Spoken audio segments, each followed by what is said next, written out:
Keindahan gaya hidup ala Eropa membuat kristal asal Prancis ini semakin berkilau di pasar Indonesia. Pada episode Platinum kali ini, saya Olivia Marzuki akan mengajak Anda melihat sisi premium dari Indonesia dan mancanegara melalui si bening Baccarat.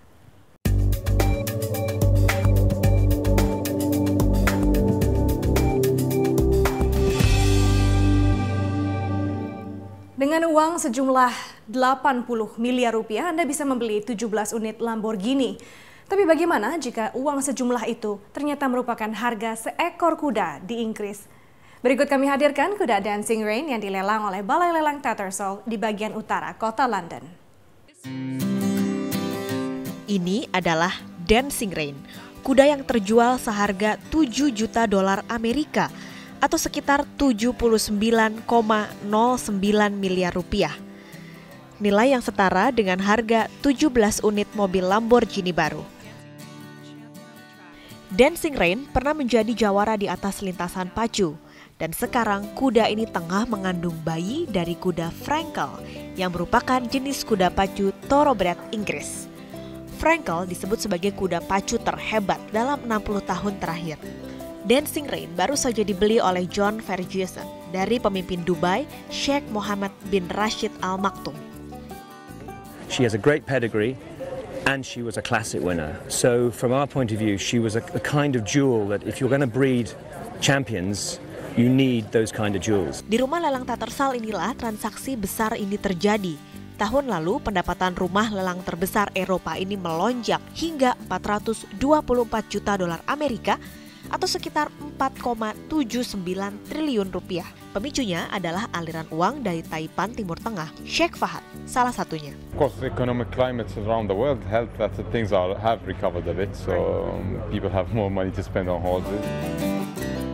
Tak ada jaminan Dancing Rain akan melahirkan kuda tangguh dan hebat sebagaimana Frankel. Namun harga mahal nampaknya bukan menjadi masalah bagi para penggemar balapan kuda, mengingat prestasi kuda jenis ini di arena pacu. Hutan di pedalaman Ekuador tak hanya menyimpan keindahan alam dan aneka satwa langka, tapi juga kemewahan dalam sebuah hotel mewah. Bagaimana rasanya menginap di sebuah eco hotel atau penginapan ramah lingkungan seharga 15 juta rupiah per malam? Berikut informasinya. Ini adalah kawasan cagar alam Mashpi Reserve, Ekuador. Letak geografis di lintang khatulistiwa dan curah hujan yang tinggi membuat Ekuador dikenal akan kekayaan alamnya yang tersimpan di hutan hujan tropika. Tak ada yang menyangka, di tengah belantara ini terdapat sebuah penginapan mewah yang ramah lingkungan. Mashpi Lodge adalah eco hotel yang menawarkan pengalaman tinggal di tengah alam bebas. Daya tarik hotel ini terletak pada kekayaan alam di sekelilingnya.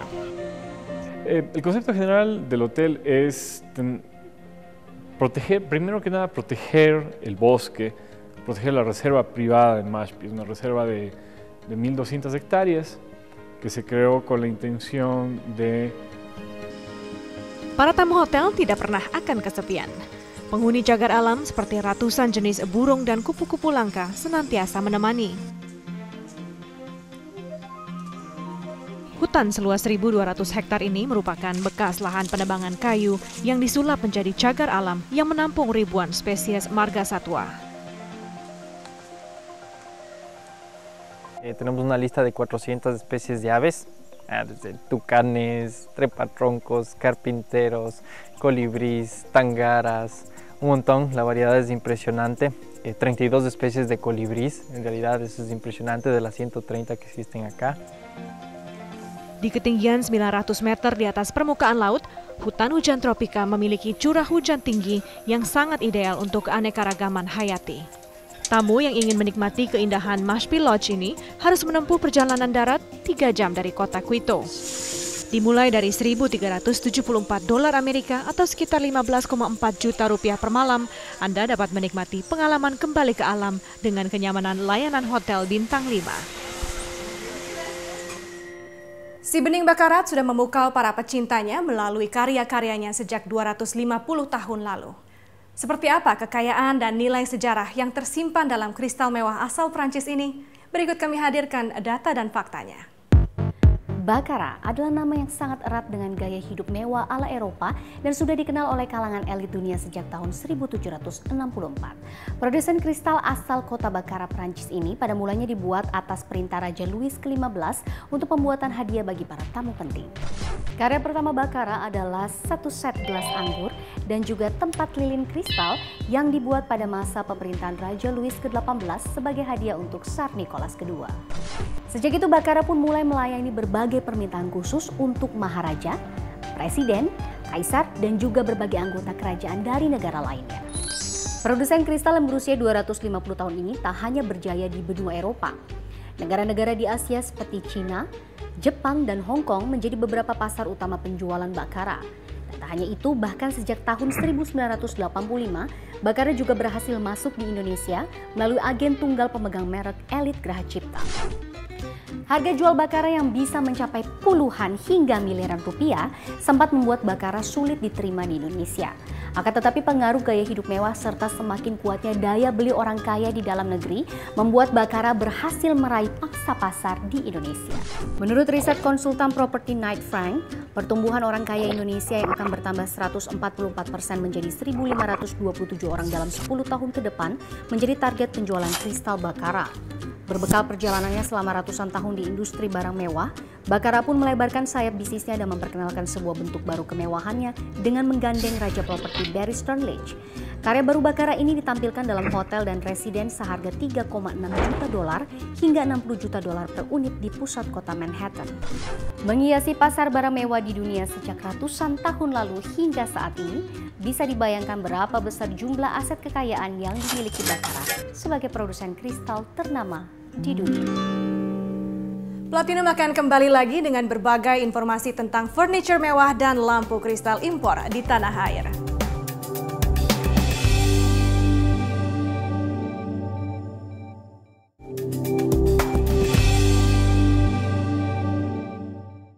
Anda kembali di Platinum. Selera kaum jet set dalam memilih barang-barang mewah umumnya tercermin dari cara mereka mendekorasi tempat tinggal.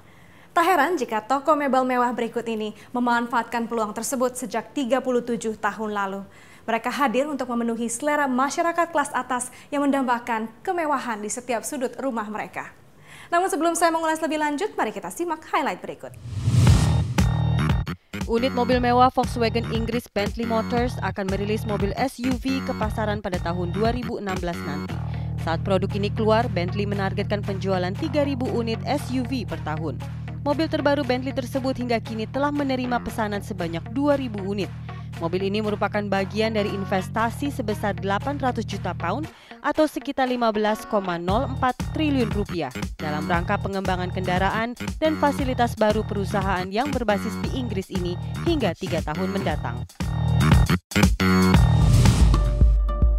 Sebagai pencatat waktu resmi ajang Piala Dunia 2014, produsen jam tangan premium Hublot mengeluarkan jam tangan edisi Piala Dunia yang disebut Soccer Bank. Jam tangan ini memiliki layar bi-retrograde yang disesuaikan dengan waktu pertandingan Piala Dunia 2014 di Brazil. Edisi spesial ini terdiri dari 2 model, warna emas yang hanya dibuat 100 buah dan warna hitam yang dibuat hanya 200 buah.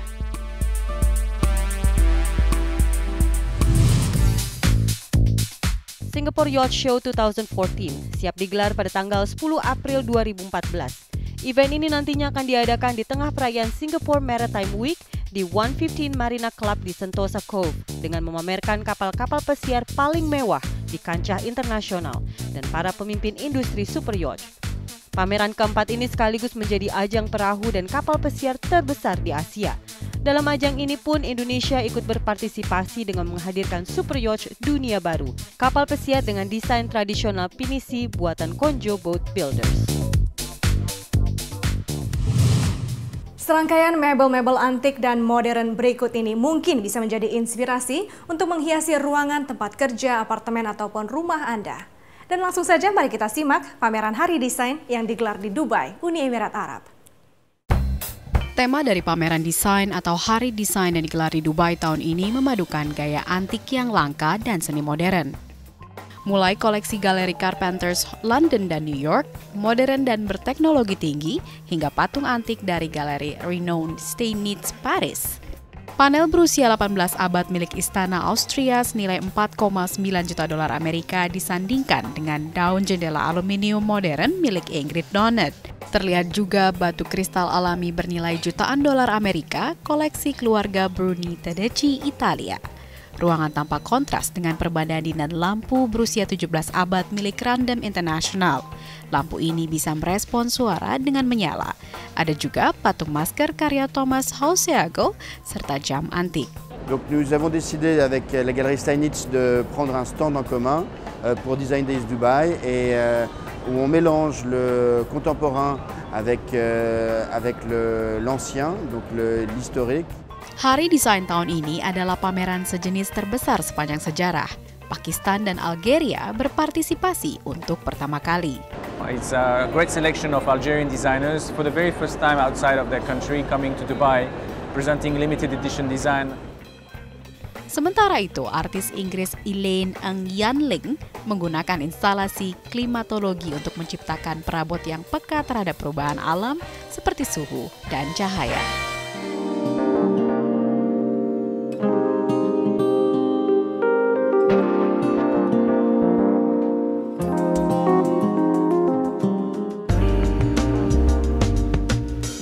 Jadi Shirley, Elite sendiri ini sudah menjadi distributor dari Baccarat, sole distributor di Indonesia sejak 1985. Betul. Sudah lama sekali ya. Ini seperti apa tren konsumen yang Anda lihat selama ini di Indonesia? I think the trend consumer itu is changing. Kalau dulunya itu mereka nggak terlalu aware untuk spesifik brand Baccarat sendiri. Mereka itu tidak terlalu aware dengan nama Baccarat Crystal, dari sejarahnya, dari historinya, juga dari craftsmanship dan quality-nya. Dibandingkan dulu 29 tahun yang lalu waktu kita start carrying Baccarat dibandingkan sekarang. Sekarang ini konsumen kita jauh lebih mengerti dengan produk kristal Baccarat. Dengan sejarahnya, dengan historinya, mereka aware juga dari craftsmanship dan quality-nya. Mungkin juga dengan seiringnya waktu teknologi kita zaman sekarang, it's very easy to do research using internet. Jadi mereka very well aware dan mereka willing to spend on the item itself because of the quality and the craftsmanship. Seperti apa pembeli Anda, pelanggan Baccarat di Indonesia? Apakah mereka yang generasi sudah agak tua atau ada juga generasi muda yang mulai membeli Baccarat? Justru what's so funny about Elite, kita punya clientele, it seems like we are heritage punya clientele. Jadi dari old generation mungkin ibunya, terus kita ada anaknya, dan sekarang sampai ke cucunya juga menjadi klien Elite. Nah itu yang perkembangan zaman sekarang ini yang saya lihat di setiap properti atau rumah hunian, either is in the house atau apartment, sering sekali customer kita tuh selalu approach us. Mereka bilang rumah saya lagi dibangun, is in the process, but I would like to have one Baccarat chandelier in my home. Bisa diceritakan mana produk Baccarat yang Anda pernah jual yang termahal di Indonesia? Menurut saya, what's so funny about also our clientele, they always want something different, something unique yang mungkin nggak terlalu banyak pasaran. That's why we try to bring in unique pieces from Baccarat itself. For example, like the chandelier yang museum pieces, itu hanya ada 2 di dunia. One is in Museum Moscow Baccarat. Yang kedua adalah waktu itu di showroom kita. Yang diameternya itu 3 meter dan ada 2-3 susun. Nah, itu kita jual di Indonesia, bukan di Amerika, bukan di Eropa, atau bukan di Emirates atau Arab, tapi adalah Indonesia. Wah, luar biasa. Berapa harganya? Sekitar mungkin seharga mobil mewah atau apartemen. Iya, mungkin luar biasa, mungkin fantastis sekali harganya ya. Jadi, apakah itu merupakan refleksi dari daya beli konsumen Indonesia secara umum? Menurut saya konsumen Indonesia itu sangat particular. Dan mereka bisa menghargai satu dari segi quality, dari segi desain, dan mereka sangat menghargai ini 2 poin dibanding dengan harga jualnya sendiri. Jadi it's very niche market memang, tapi kita juga bisa dibilang is very special market for Baccarat Crystal. Karena buying powernya ada ya, selalu ada di situ. Berapa kira-kira penjualan Baccarat Anda dalam sebulan? Typical. I cannot say because it depend on the project. Tapi kita cukup terkenal untuk chandelier Baccarat ya di Elite Geraha Cipta. Ya, dan setiap bulan itu pasti ada penjualan ya? Ya seharusnya. Ya, kita banyak sekali juga customer, jadi juga bukan hanya di Jakarta, tapi juga ada di Singapura, ada di Malaysia, ada juga di luar kota di Kalimantan, banyak di Bandung atau misalkan di Semarang. Itu kita lumayan banyak. Jadi we always send our staff atau our technician to do the installation atau to do the cleaning, reparation. It's like the customers after sales service kita. Itu yang paling diutamakan ya, after sales service dan betul sekali. Kepuasan dari pelanggan tentunya. Ya, tentunya sangat penting bagi kita. Terima kasih Shirley sudah bergabung di Platinum. Terima kasih for having me.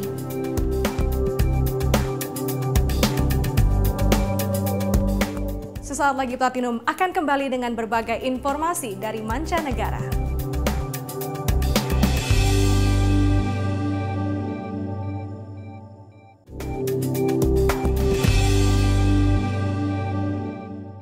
Anda kembali bersama Platinum. Truffle merupakan salah satu makanan termahal dunia. Tak hanya dicari-cari para pecinta kuliner, jamur ini juga menghasilkan keuntungan yang besar bagi para pemasoknya.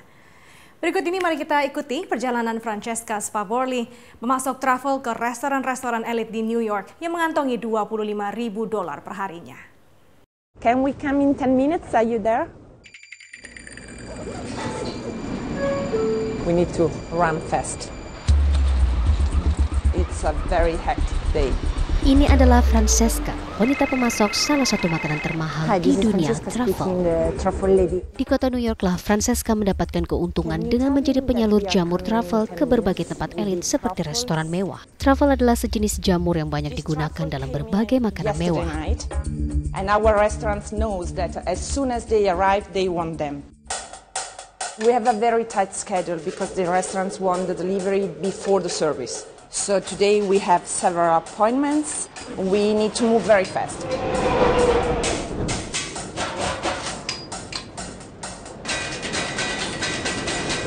Okay, first step is the Four Seasons.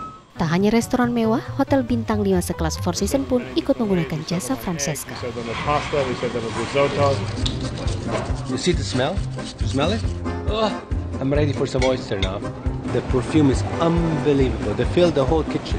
Bagaimana tidak menjadi makanan termahal bila harga 1 pon truffle saja bisa menjadi 8 hingga 11,4 juta rupiah. They do get to go to the main dining room because we want the people to see them while everybody else goes through the back door.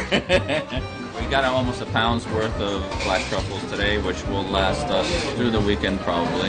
Sebagai penyalur, Francesca mendapatkan truffle yang dijualnya dari sang ayah di Italia. Buoni prezzi. Ciao papi, grazie. Okay, he says that the price are the same also for next week and also the weather forecast are good. They just walked in the front door one day and just introduced themselves, showed me what they had, and we kind of just went from there. Oh, these are nice. Thank you. Hello. Francesca. How are you? She only brings really good stuff. We'll cut those in the kitchen, the smaller ones, and the bigger ones are kind of like the showpieces. Of course, we carry a big value, but it's not a problem to stroll around because it's something that has a value, but only if you have a company that can sell to restaurants. Dalam seminggu, Francesca bekerja sebanyak 6 hingga 7 hari dan setiap harinya bisa mengunjungi 9 restoran dengan total penjualan sebanyak 10 pon truffle.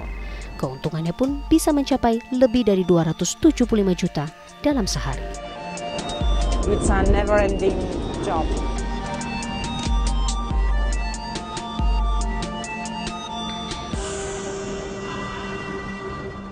Meski dari negara yang berbeda, kecintaan Mark Saunders terhadap topi baret khas Prancis menjadikan pria Irlandia ini satu-satunya produsen topi baret di Pegunungan Burns, Prancis. Di tengah-tengah wilayah Pegunungan Bernice di Prancis menjadi satu-satunya tempat yang memproduksi topi baret khas Prancis. Topi yang terbuat dari wol ini dahulunya diciptakan oleh pengembala setempat dan Laurent telah membuat baret-baret ini sejak pertengahan abad ke-19. Meski merupakan sebuah topi tradisi yang sangat khas Prancis, kini pabrik yang tersisa masih berdiri karena adanya seorang lelaki asal Irlandia yang ingin melestarikan produksi topi ini. Topi Baret Lorraine harus menghadapi produk tiruan yang lebih murah dari Chechnya, Cina, dan India. If you look at a beret from anywhere from Asia, India, or elsewhere, you will actually see the thread. You'll see how it's made. That's what makes a big difference. Mark Saunders bergabung dengan Lorraine setahun yang lalu setelah perusahaan ini diselamatkan dari kebangkrutan oleh perusahaan pembuat baju militer. Kini Mark berusaha mengubah peruntungan Lorraine dengan mengekspornya hingga ke Rusia. We want to export it everywhere. We have no limit to that really. Japan, they love berets in Japan, but we're hoping that the people from even from New York and the East Coast will see it and look at it as an urban product. Pembuatan baret diawali dengan merajut benang wol dan diikuti dengan sejumlah proses yang harus menggunakan mesin, namun mayoritas pembuatan dengan menggunakan tangan. Lorraine sendiri menargetkan dapat memproduksi hingga 200.000 topi baret tahun ini dengan harga penjualan berkisar antara 20 hingga 95 euro atau sekitar 300.000 rupiah hingga 1,4 juta rupiah.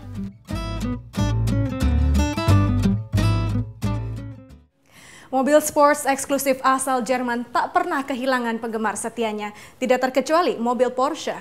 Hal ini terlihat jelas dari rekor penjualannya, dan berikut ada 5 jenis mobil Porsche yang mencatatkan rekor penjualan di Amerika Serikat pada tahun 2013.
Dan demikianlah akhir dari Platinum kali ini. Terima kasih atas kebersamaan Anda. Saya Olivia Marzuki. Sampai jumpa di episode berikutnya.